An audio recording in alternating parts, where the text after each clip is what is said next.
오늘 하나님께서 저와 여러분에게 주시는 말씀은 역대상 21장 1절에서 17절 말씀입니다.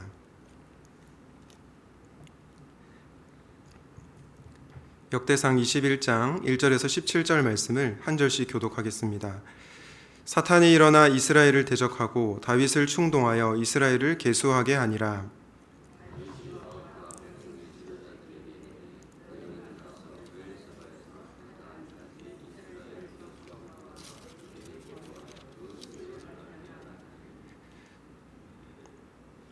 요압이 아뢰되 여호와께서 그 백성을 지금보다 100배나 더하시기를 원하나이다.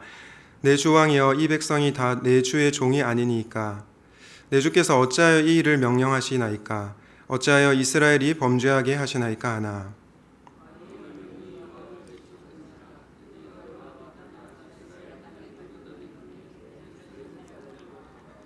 요압이 백성의 수요를 다윗에게 보고하니 이스라엘 중에 칼을 뺄 만한 자가 110만 명이요 유다 중에 칼을 뺄 만한 자가 47만 명이라.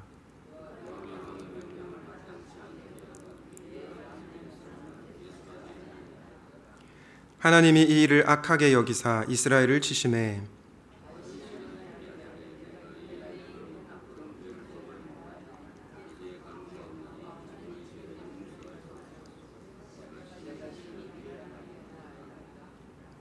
여호와께서 다윗의 선견자 갓에게 말씀하여 이르시되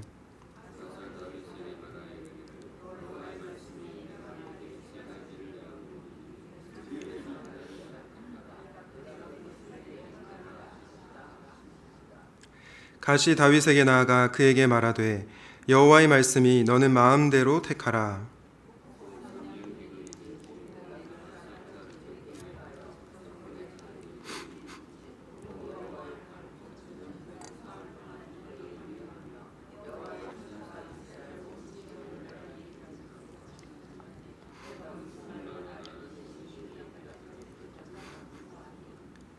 다윗이 갓에게 이르되 내가 곤경에 빠졌도다. 여호와께서는 긍휼이 심히 크시니 내가 그의 손에 빠지고 사람의 손에 빠지지 아니하기를 원하나이다 하는지라.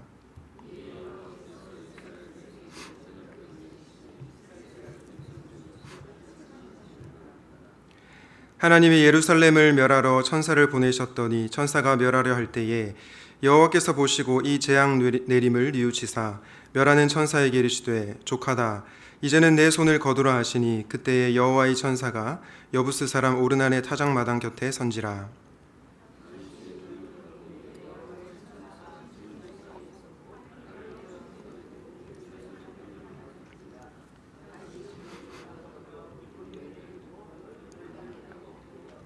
함께 읽겠습니다. 하나님께 아뢰되 명령하여 백성을 계수하게 한 자가 내가 아니니까. 범죄하고 악을 행한 자는 곧 나이니이다. 이 양 떼는 무엇을 행하였나이까? 청하건대 나의 하나님 여호와여, 주의 손으로 나와 내 아버지의 집을 치시고 주의 백성에게 재앙을 내리지 마옵소서 하니라. 아멘. 오늘은 사랑의 길이라는 제목으로 말씀을 전하도록 하겠습니다. 여러분, 우리가 인생을 살다 보면 선택해야 될 순간이 참 많이 있는 것 같습니다.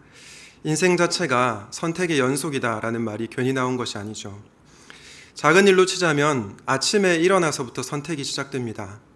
알람을 끌고 5분을 더 잘 것인가, 아니면 바로 일어날 것인가, 선택이 우리에게 시작되죠.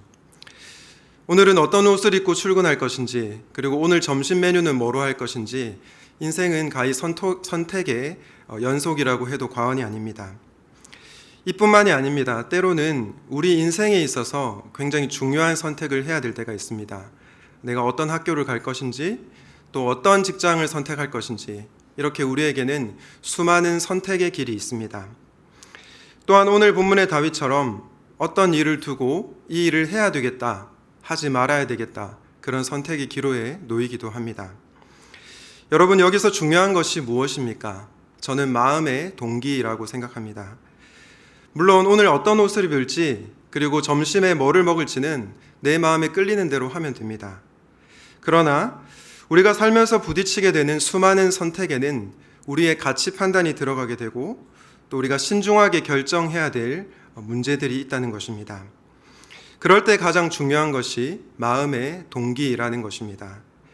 왜냐? 우리 하나님은요, 저와 여러분의 중심을 보시는 분이시기 때문입니다. 오늘 본문에서 다윗이 행했던 이 인구조사는 그 자체로는 잘못된 것이라고 말하기가 어렵습니다.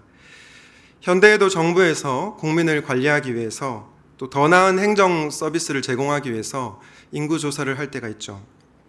하지만 당시 다윗이 행했던 인구조사는 그의 가치 판단이 들어갔고 또 그 동기가 악했습니다. 그래서 하나님은 다윗의 이 인구조사를 악하다라고 오늘 평가하고 있습니다. 오늘 말씀을 통해 다윗의 인구조사 가운데 나타난 죄악들을 살펴보면서 우리의 마음을 한번 돌아볼 수 있으면 좋겠습니다. 혹여나 다윗처럼 하나님께서 기뻐하시지 않는 죄악을 범했다면 하나님 앞에 회개하고 돌이킬 수 있기를 바랍니다. 그래서 죄의 길이 아니라 예수님께서 걸으셨던 사랑의 길을 걷는 저와 여러분 되시기를 주님의 이름으로 축원드립니다. 다윗의 죄가 무엇입니까? 첫 번째로는 힘을 사랑한 죄입니다. 하나님께서 악하게 여기셨던 죄가 바로 다윗이 힘을 사랑한 것이라는 점입니다. 힘을 사랑하는 것을 죄라고 했을 때 우리가 오해하면 안 되는 것이 있습니다. 그것은 힘 자체를 무조건 잘못된 것으로 보는 것입니다. 여러분, 힘을 다른 말로 표현하면 능력이라고 할 수 있겠죠. 사실 힘과 능력은 우리가 살아가는 데 있어서 굉장히 필요합니다. 예를 들어서 사랑의 마음은 넘치는데 능력이 없는 부모는 어떨까요? 자녀를 마음으로 사랑할 수 있지만 자녀에게 필요한 것을 해줄 수 없습니다. 우리가 매일 손가락만 빨고 살 수는 없지 않습니까? 자녀를 책임지고 또 가족을 책임져야 하는 부모에게 힘과 능력이 없다면 그것만큼 비참한 일은 없을 것입니다. 그러므로 힘이나 능력 자체를 무조건 부정적으로 볼 필요는 없습니다. 그런데 제가 말씀드리고 싶은 것은 이 힘이 부정적으로 작동할 때입니다. 대표적으로 힘을 남용하거나 힘을 오용할 때 이런 일이 발생하게 됩니다. 예를 들어서 힘 있는 사람이 힘 없는 사람을 괴롭힐 때 이 힘이 부정적으로 작동하게 되죠. 그리고 그로 인해서 많은 사람들이 고통을 받게 됩니다. 서두에 말씀드린 것처럼 다윗이 인구조사를 한 것 자체는 잘못된 것이 아닙니다. 문제는 무엇입니까? 다윗이 이 힘을 잘못 사용하려고 했다는 데 있습니다. 하나님 대신에 힘을 하나님으로 섬기고 우상으로 섬긴 잘못이 있다는 것입니다. 역대상 21장 5절 말씀을 다시 한번 보겠습니다. 요압이 백성의 수요를 다윗에게 보고하니 이스라엘 중에 칼을 뺄 만한 자가 110만 명이요 유다 중에 칼을 뺄 만한 자가 47만 명이라. 5절 중간에 보니까 칼을 뺄 만한 자라는 표현이 나오는데요. 이 표현을 통해서 우리는 다윗의 전쟁 계획을 엿볼 수 있습니다. 다윗은 군사력을 확인하고 왕국의 영토를 더 확대하기를 원했습니다. 즉 그는 힘을 사랑했죠. 자신의 욕망을 이루기 위해 힘이 필요했던 것입니다. 사탄은 이런 다윗의 마음을 충동했습니다. 아마 사탄은 다윗이 힘을 사랑하는 마음을 품었을 때 쾌재를 불렀을 것입니다. 드디어 내 계략에 걸려들었구나. 힘을 우상 숭배하는 죄에 빠지게 되었구나. 이렇게 노래를 부르면서 말이죠. 여러분, 힘을 사랑하는 죄가 정말 위험한 이유는요, 이 죄가 나만 파괴시키는 것이 아니라 내 주변 사람들, 공동체까지 파괴시킨다는 데 이 큰 문제점이 있습니다. 실제로 나중에 다윗의 죄로 말미암아서 이스라엘 백성이 전염병에 걸려서 7만 명이나 죽게 되는 끔찍한 일이 벌어지게 됩니다. 아마 이 말씀을 듣는 분 중에 이런 생각을 하실지 모르겠습니다. 다윗은 힘과 능력을 가진 왕이었기 때문에 이런 죄를 범했지 나와 같은 평범한 소시민에게는 이런 죄를 범할 리가 없다, 이렇게 생각할지 모르겠습니다. 그러나 그렇지 않습니다. 지극히 평범한 저와 여러분 같은 사람도 힘을 사랑할 수 있고 또 그로 인해서 많은 사람들이 고통을 당할 수 있다는 것입니다. 지난 7월 18일에 초등학교 2학년 교사가 교실에서 극단적 선택을 했죠. 너무나 슬픈 일입니다. 그로 인해서 교직사회 전체가 충격을 받았고 수많은 사람들이 고통을 당했습니다. 여러분, 이 비극에 어떤 죄가 있습니까? 저는 다른 죄보다 힘을 사랑한 죄가 있다고 생각합니다. 모든 부모가 그런 것은 아니었지만 어떤 부모는 교사를 인격적으로 대하기보다 갑질과 폭언과 폭행을 행했습니다. 그런 상황에 노출된 교사는 극심한 스트레스를 받고 트라우마를 경험하게 되었습니다. 여러분, 이 부모는 어떤 죄를 범한 것입니까? 저는 이 부모가 힘을 사랑한 죄를 범했다고 생각합니다. 왜냐? 내가 가진 힘과 권력으로 자신의 교사를 함부로 대하는 것에 대해서 크게 죄의식을 느끼지 않았기 때문입니다. 여러분, 이렇게 부모가 자신의 힘을 사용해서 교사에게 비인격적으로 대할 때 너무나 가슴 아픈 일이 일어나게 되는 것입니다. 부모뿐만이 아니죠. 교사가 학생에게 혹은 학생이 부모의 힘을 등에 업고 교사에게, 직장 상사가 부하 직원에게, 또한 지도자가 백성들에게 가진 힘을 잘못 사용할 때 말할 수 없는 비극이 이 땅 가운데 일어나게 된다는 것입니다. 사랑하는 여러분, 혹시 여러분은 알게 모르게 힘을 사랑하고 있지는 않습니까? 내가 가진 힘과 권리를 당연히 사용해야 된다라고 말할지 모르겠지만 실상은 그것이 누군가를 고통스럽게 만드는 것일 수 있습니다. 하나님께서는 그런 죄를 결코 기뻐하지 않으십니다. 만약 우리에게 힘을 사랑한 죄가 있다면 그 죄로부터 돌이킬 수 있기를 주님의 이름으로 축복합니다. 다윗이 인구조사를 통해서 범한 죄는 또 어떤 죄일까요? 두 번째로 한 생명을 사랑하지 않은 죄입니다. 다르게 말하면 한 사람의 생명을 소중히 여기지 않고 이름을 숫자로 비인격화시킨 죄입니다. 여러분, 만약에 다윗이 전쟁 계획을 세우고 전쟁에서 이기면 그는 더 큰 힘을 갖게 될 것입니다. 문제는 무엇입니까? 전쟁을 치르는 과정에서 소중한 생명을 잃게 된다는 것입니다. 그럼에도 불구하고 다윗은 인구조사를 강행했습니다. 왜냐? 전체를 위해서 소수가 희생되는 것은 아무렇지도 않다라는 생각 때문이었습니다. 사실 이 생각은 대제사장 가야바의 생각이기도 했습니다. 요한복음 11장 49절부터 50절까지 말씀을 한번 보겠습니다. 그 가운데 한 사람으로서 그 해의 대제사장인 가야바가 그들에게 말하였다. 당신들은 아무것도 모르오. 한 사람이 백성을 위하여 죽어서 민족 전체가 망하지 않는 것이 당신들에게 유익하다는 것을 생각하지 못하고 있어.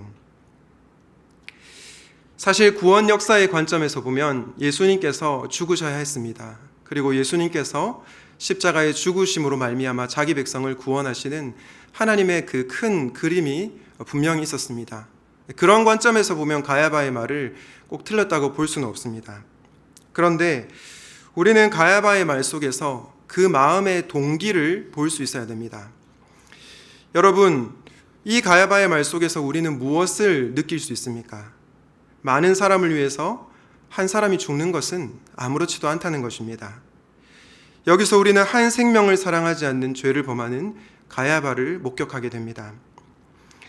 전체를 위해서 한 사람은 죽어도 된다는 논리는 굉장히 악마적입니다. 왜냐하면 희생되어야 할 개인 가운데 바로 나 자신은 제외하고 있기 때문입니다. 나를 희생하여 다른 사람을 살리는 방식이 아니고 다른 한 사람을 죽여서 내가 이익을 누리고자 하는 방식이기 때문입니다. 우리가 잘 아는 유진 피터슨 목사님은 다윗의 죄를 이렇게 평가했습니다. 다윗의 죄악은 수를 세는 것 그 자체에 있는 것이 아니라 이름들을 숫자들로 대체하는 것에 있다.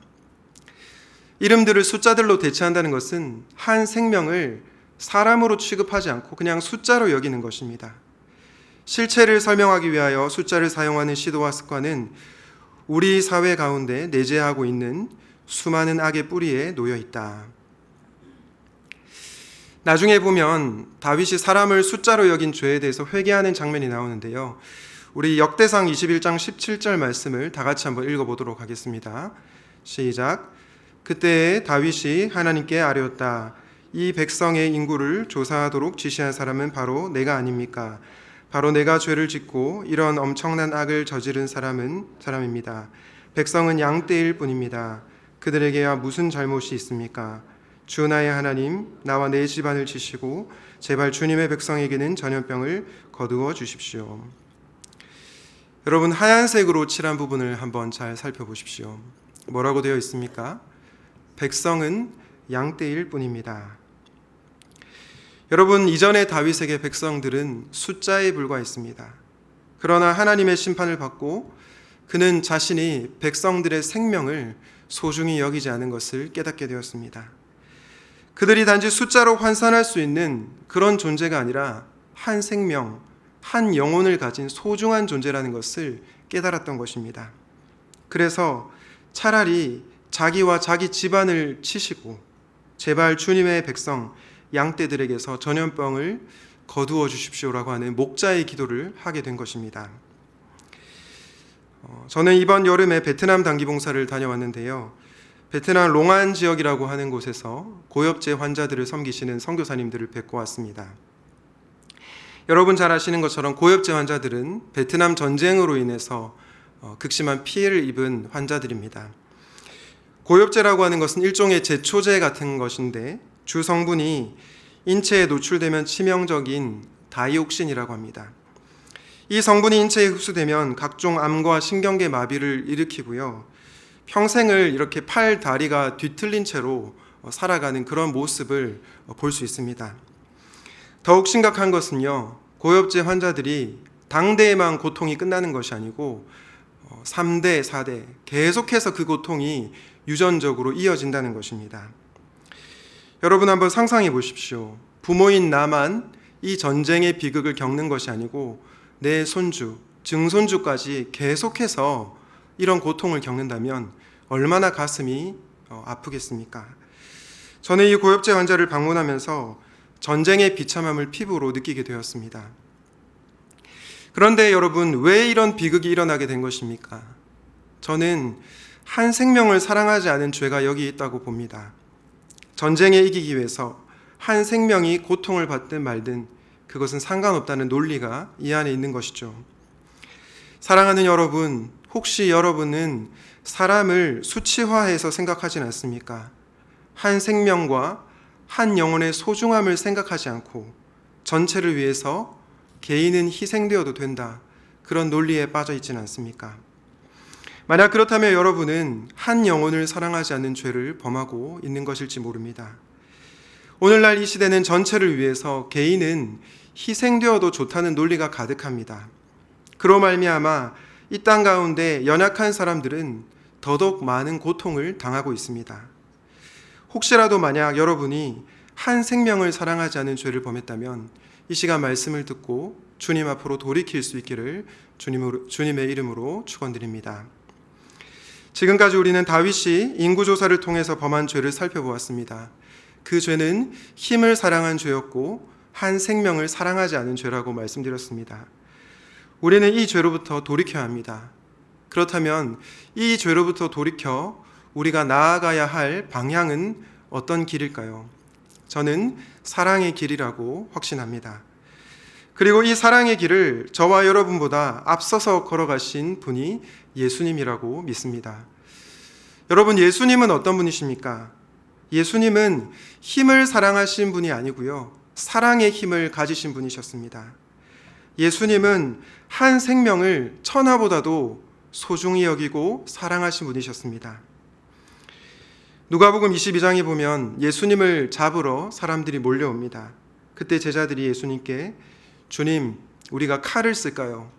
힘을 써서, 무력을 써서 그 사람을 제패할까요? 라고 물어봅니다. 그리고 베드로는 대제사장의 종의 오른쪽 귀를 쳐서 떨어뜨립니다.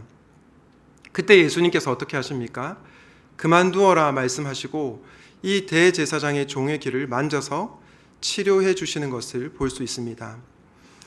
여기서 우리는 예수님께서 힘을 사랑하신 분이 아니라 사랑의 힘을 가지신 분이라는 것을 알 수 있습니다. 여러분, 제자들은 힘을 갖고 세상을 제패하려고 했습니다. 하지만 예수님은 그것을 거부하고 사랑의 힘으로 고통당하는 자를 치료해 주십니다. 이렇게 예수님은 힘을 사랑하지 않고 사랑의 길을 올곧게 걸어가신 것입니다. 여러분, 또한 예수님께서 한 생명, 한 영혼을 정말로 사랑하신다는 것을 우리는 어떻게 알 수 있습니까? 우리 누가복음 15장 4절 말씀을 같이 한번 읽어보도록 하겠습니다. 시작. 너희 중에 어떤 사람이 양 100마리가 있는데 그 중에 하나를 잃으면 99마리를 들에 두고 그 잃은 것을 찾아내기까지 찾아다니지 아니하겠느냐. 아멘. 예수님께서 바리새인들과 서기관들에게 뭐라고 말씀하십니까? 양 100마리가 있는데 그 중에 한 마리 잃으면 99마리를 들에 두고 그 잃은 한 마리의 양을 찾아낼 때까지 찾아내야 한다고 말씀하십니다. 여러분, 이 말씀이 이해가 되십니까? 숫자의 논리, 경제의 논리로는 도무지 이해가 안 되는 말씀입니다. 99마리 양떼를 챙기고 잃어버린 한 마리 양은 어쩔 수 없다는 것이 숫자의 논리, 경제의 논리 아니겠습니까? 이것이 바로 서기관들과 바리새인들의 논리였습니다. 하지만 한 양의 소중함, 한 생명을 사랑하신 예수님은 결코 그러실 수 없었습니다.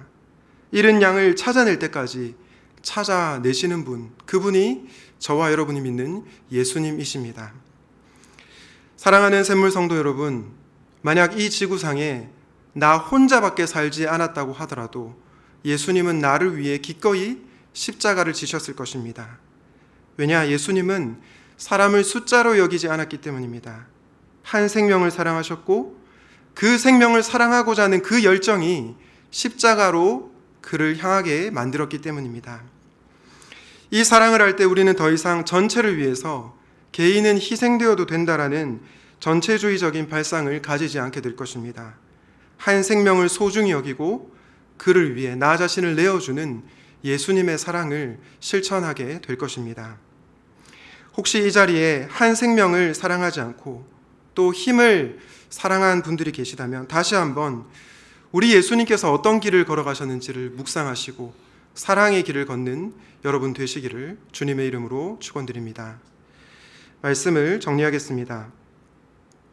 저는 이번에 베트남 단기봉사를 통해서 선교사님의 삶을 보면서 사랑의 힘을 가지시고 한 생명을 사랑하신 선교사님의 모습을 보았습니다.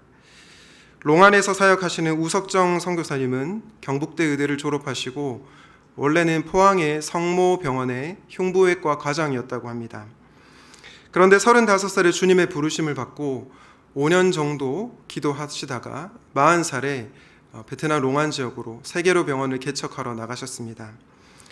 여러분, 사실 이 걸음이 얼마나 쉽지 않은 걸음이었겠습니까? 훨씬 더 월급도 줄어들 것이고 삶의 환경도 열악해질 것입니다. 그리고 지난번에 들었던 것처럼 선교사님의 자녀들이 어떻게 될지 우리는 알지 못합니다. 그럼에도 불구하고 선교사님은 주님이 걸으셨던 그 사랑의 길을 걸으셨습니다. 저는 그 순종의 걸음이 있었기에 지금 베트남 지역에 제1교회부터 제4교회까지 개척되는 놀라운 역사가 일어났다라고 생각합니다. 사랑하는 여러분, 여러분은 혹시 다윗처럼 사랑의 힘을 갖기보다 힘을 사랑하고 있지는 않습니까? 부모와 자녀와의 관계에서, 직장에서, 혹은 교회에서 내가 가진 힘을 선용하기보다 악용하고 있지는 않습니까? 또한 한 생명을 소중히 여기기보다 전체를 위해서 한 생명은 어쩔 수 없다는 생각에 빠져 있지는 않습니까? 만약 그렇다면 그 죄로부터 돌이킬 수 있기를 바랍니다. 그리고 사랑의 길을 걸어가신 예수님을 따라갈 수 있으면 좋겠습니다.